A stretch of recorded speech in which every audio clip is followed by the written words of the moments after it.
నా ముందు నడుస్తున్న సువార్తలు అందరూ తప్పలు అన్నాను మనవి నీవేనా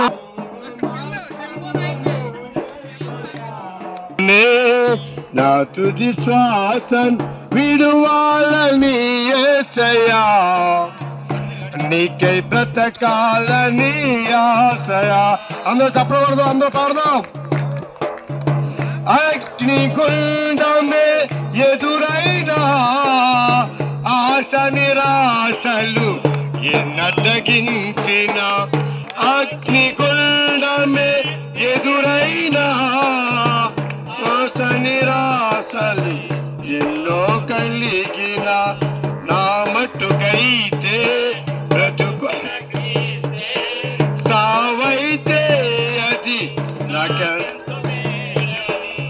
నా బతుకైతే బ్రతుకుట క్రీస్తే సావైతే అది నాకెంతో మేలని షడ్రక్ మేషాక్ వలె అబేద్నెగో వలె దానియేలు వలె యేసయ్యా నీకై బ్రతకాలని ఆశయా షడ్రక్ మేషాక్ వలె అబేద్నెగో వలె దానియేలు వలె యేసయ్యా నీకై బ్రతకాలని ఆశయా నీ సేవలోనే నా తుది శ్వాసం విడువాలని యేసయ్యా నాకై బ్రతకాలని ఆశయా ఎండమావులు ఎదురైనా ఆశ నిరాశ ఎన్నో కలిగిన ఎండమావు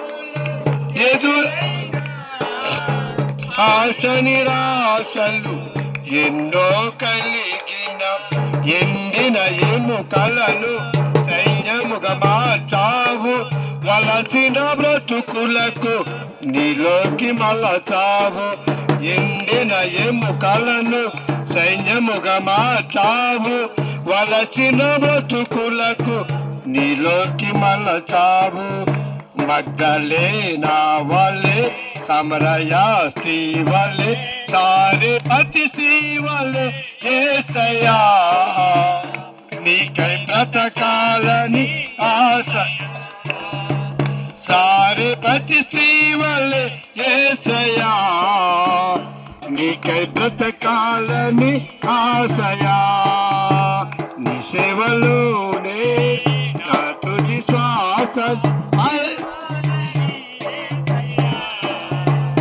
నీకై బ్రతకాలని ఆశయా నీకై బ్రతకాలని ఆశయా హల్లెలూయా మమ్మల్ని ఇక్కడ తీసుకొచ్చింది మేము కూడా ఒకప్పుడు మీకులాంటి వారమే ప్రభు తెలుసుకోలేనంటి వారమే ప్రభుని కూడా ద్వేషించిన వంటి వారమే కానీ దేవుడి ప్రేమను బట్టి ఆయన లోతు ఎలాంటిదో ఆయన కృప ఎలాంటిదో ఆయన మనసు ఎలాంటిదో మేము అర్థం చేసుకొని తెలుసుకొని క్రీస్తుని సొంత రక్షకుడిగా అంగీకరించామండి అంతేకాదు ఈ భూమి మీద మనం జీవించినంత కాలము ప్రతి ఒక్క ఇల్లు కట్టినా మన సొంతం అంటాం ఒక కారు కొనుక్కున్నా మన సొంతం అంటాం మన బిడ్డలు మన సొంతం అంటాం మన తల్లిదండ్రులు మన సొంతం అంటాం ఈ భూమి మీద ఏ వస్తువు మనం సమకూర్చినా నాది నాది అంటాం కదా మరి మనం ఎక్కడి నుంచి వచ్చామనేది మనం అర్థం చేసుకోవాలండి మనకున్న ప్రతి అవయవం మనది కాదు మనలో ఉన్న ప్రాణం మనది కాదు ఎందుకంటే మనం ఈ లోకంలో మానవుడు ఏదైనా సృజించగలడు ఏదైనా మానవుడు తయారు చేయగలడు కానీ మనుషులు ఉన్న అవయవాలు ఏ మానవుడు కూడా తయారు చేయలేడు ఎందుకంటే ఒక డాక్టర్ హాస్పిటల్కి వెళ్ళినప్పుడు కొన్ని అవయవాలు పాడైపోయినప్పుడు మనిషికి ఇంకో వెతకా నుంచి తెచ్చి అవయవాలు తీసుకొచ్చి ఇంకో మనిషికి పెట్టి ఆపరేషన్ చేస్తారు ఇంకో మనిషి దగ్గర తెచ్చేవాళ్ళే కానీ సొంతంగా ఎవరు తయారు చేసేవారు ఈ భూమి మీద ఏ దేవుడు లేడండి ఏ మానవుడు లేడు నిజమైన దేవుడు యేసుక్రీస్తు మనకు అన్ని అవయవాలు ఇచ్చాడు ఆయన ప్రాణం ఇచ్చారు మన దేహాన్ని మనం ఇష్టసారంగా మనం ఈ లోకంలో వ్యర్థంగా ఖర్చు చేస్తున్నాం కాబట్టి ఒక దినాన మన దేవుడికి మన శరీరాన్ని మన ప్రాణాన్ని అప్పచెప్పవలసిన వారమే మనం ఉన్నాం కాబట్టి మనం గమనించి చనిపోక ముందే మనం అర్థం చేసుకొని సర్వం కోల్పోక ముందే అర్థం చేసుకొని నేను ఎక్కడి నుంచి వచ్చాను మరలా నేను ఎక్కడికి వెళ్ళాలి ఈ జీవితం చనిపోతే అయిపోయిందని అనుకోకంట ఏదో దేవుడు ఉన్నాడు, ఆయన ఎవరన్నది తెలుసుకోమని ప్రభుపేట మనవి చేస్తూ ఉన్నాను. ఎందుకంటే ఈ లోకం ఎప్పటికీ మన శాశ్వతం కాదు. మన కళ్ళ ముందే మన బంధాలని అనుబంధాలని పెరుగుతున్నాం, కానీ మనల్ని ఎవరో ఒకరు దూరం అవుతూనే ఉంటున్నారు. మనదనుకుంటున్నాం కానీ మనదైనప్పుడు అది మన దగ్గర ఉండాలి, కానీ మన దగ్గర ఉండలేదు. దేవుడి ఈ లోకానికి పంపించడానికి మళ్ళీ తన చిత్తం ఆ మనిషి పట్ల తన చిత్తం నెరవేర్చలేనప్పుడు వెళ్ళిపోయినప్పుడు మనిషి చనిపోతూ ఉన్నారు. ఆత్మ ఎక్కడికి వెళ్ళిపోతుందని అర్థం కావడం లేదు. శరీరానికి అయితే సావు ఉంది, కానీ ఆత్మకైతే ఎప్పుడు మరణం లేదండి. ఆత్మ ఎప్పుడు జీవిస్తూనే ఉంది. శరీరానికి 70 సంవత్సరాలని 80 సంవత్సరాలని మనం పెట్టుకుంటూ ఉన్నాం. ఆత్మకి ఎప్పుడు సావు అనేది లేదు, మరణం అనే లేదు. ఈ శరీరం అట్లే కలిసిపోతుంది. ఆత్మ అయితే తన దేవుడు దయచేసిన కాడికే వెళుతుంది కనుక ఎప్పటికైనా మనం ఆయన బిడ్డలం, కానీ ఈ లోక సంబంధించిన వాళ్ళం కాదు. యేసుక్రీస్తు మన కొరకు ఇప్పటికి ఇంకా మన ప్రేమతో పిలుస్తూనే ఉన్నాడు. ఈ లోకంలో ఎవరు పెంచలేని ప్రేమ, ఎవరు చూపించలేని ప్రేమ మన కొరకు యేసుక్రీస్తు మనల్ని ఎంతో ప్రేమిస్తూ ఉన్నారు. తల్లి కడ లేదు ఈ ప్రేమ, తండ్రి కడ లేదు, స్నేహితుల దగ్గర లేదు. ఎక్కడ చూసినా నమ్మక ద్రోహమే, ఎక్కడ చూసినా అన్యాయమే, ద్రోహమే జరుగుతుంది. నిజమైన స్నేహితుడు, నిజమైన ప్రేమికుడు ఈ లోకంలో మనల్ని ప్రేమించేవారు ఎవరైనా ఉన్నారంటే ప్రాణం కన్నా ఎక్కువగా యేసుక్రీస్తే ఉన్నారండి. మన కోసం ఎన్నో దెబ్బలు, ఎన్నో అవమానాలు, ఎన్నో నిందలు తిన్నారండి.